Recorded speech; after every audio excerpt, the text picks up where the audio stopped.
Nowadays, many know O.J. Simpson from his infamous trial, but to put into perspective how famous he really was prior to the tragic events that occurred, I must let you know a couple of things.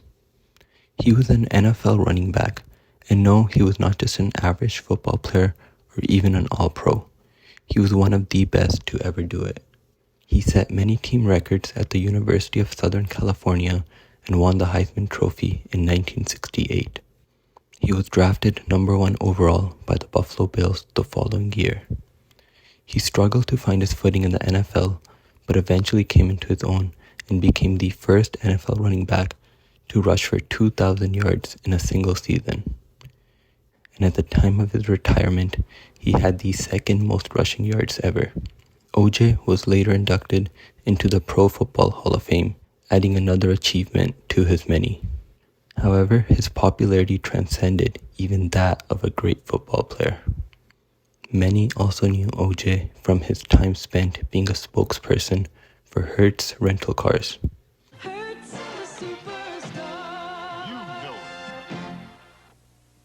OJ also appeared in a number of movies, including The Towering Inferno, and is best known for his work in the Naked Gun trilogy.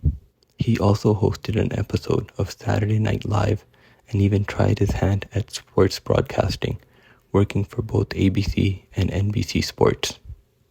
All this just to say, everybody knew OJ. On the evening of June 12, 1994, Nicole Brown Simpson, the ex-wife of O.J. Simpson, accompanied by her children and several others, attended a restaurant where her friend Ron Goldman worked as a waiter. Nicole's mother had left her glasses at the restaurant, and Goldman offered to return them at Nicole's condo. Later that same night, Nicole Brown Simpson and Ron Goldman were murdered. Shortly after midnight, and now June 13th, Nicole's dog led her neighbors to the lifeless bodies of Nicole Brown Simpson and Ron Goldman in a gruesome crime scene.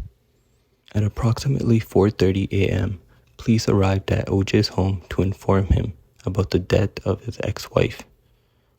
Although OJ wasn't home, they did find a bloody glove that matched one that was found at the crime scene near Goldman's body.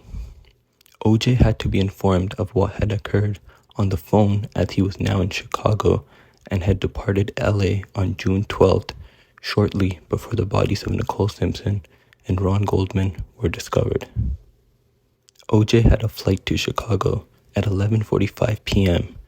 He returned to Los Angeles around noon and was taken in for an interrogation that lasted 3 hours. The following day, OJ hired lawyer Robert Shapiro, who started to put together OJ's legal team, which became known as the Dream Team. On June 17th, O.J. Simpson was charged with 2 counts of murder with special circumstances. He was ordered to surrender that same day, and O.J. had agreed to do so. The police also believed O.J. would surrender and did not think that a person as prominent as him would attempt to run off. When O.J. didn't appear at police headquarters, they headed to the home of Robert Kardashian, a friend of O.J., to arrest Simpson. Here, it was discovered that O.J. Simpson had left through the back door along with Al Cowlings, his friend and former teammate. He was nowhere to be found. The LAPD declared O.J. Simpson a fugitive. Shapiro explained how his client had vanished. Shapiro had brought along doctors to examine O.J. Simpson was very distressed, and during this time, he called his mother and children, made changes to his will, and had written 3 letters. Simpson was then alone with Cowlings, while Shapiro and several others waited for the police to arrive. It was when the police arrived that everybody discovered that O.J. had disappeared. Robert Kardashian read one of the letters written by Simpson in which he claimed to be innocent and asked the media to not bother his children. This letter was viewed as a suicide note by many. First, everyone understand, I have nothing to do with Nicole's murder.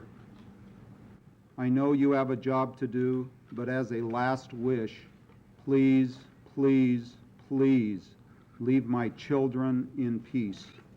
Don't feel sorry for me. I've had a great life, great friends. Please think of the real OJ and not this lost person. Thanks for making my life special. I hope I helped yours. Peace and love, OJ. The white Ford Bronco was tracked by tracing a call that Simpson had made from his phone while on the Santa Ana freeway. At 6:20 p.m., Simpson was seen by a driver on the Interstate 5 freeway in the Bronco that was owned by Cowlings.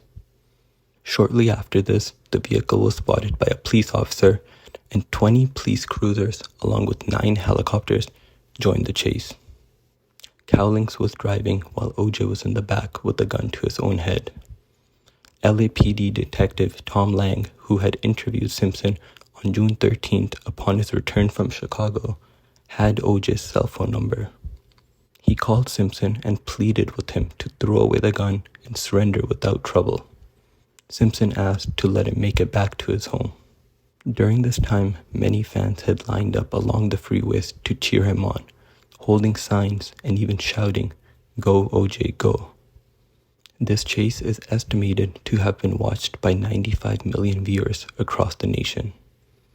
Simultaneously, Game 5 of the NBA Finals between the Houston Rockets and the New York Knicks was being played. However, this pursuit had even interrupted one of the biggest sporting events. The chase was being shown everywhere. The eerie juxtaposition of the NBA Finals in the right-hand lower part of your screen, the finest basketball players we have to offer, and the pursuit of one of the finest football players we ever offered. It's eerie. The chase was over at 8 p.m. at his home in Brentwood. However, OJ did not exit the Bronco for another 45 minutes. He eventually exited holding a family photo and went inside his home. While inside, he talked to his mother over the phone and drank a glass of orange juice. Inside the car, LAPD found a gun, Simpson's passport, and a disguise. Simpson and Cowlings were both arrested. Simpson was jailed without bail. It is not a surprise that this captivated the public. This was a slow-speed police chase lasting 60 miles of a fugitive who was one of the most recognizable faces in America. The chase had finally ended, but this was just the beginning of one of the greatest media spectacles to ever take place.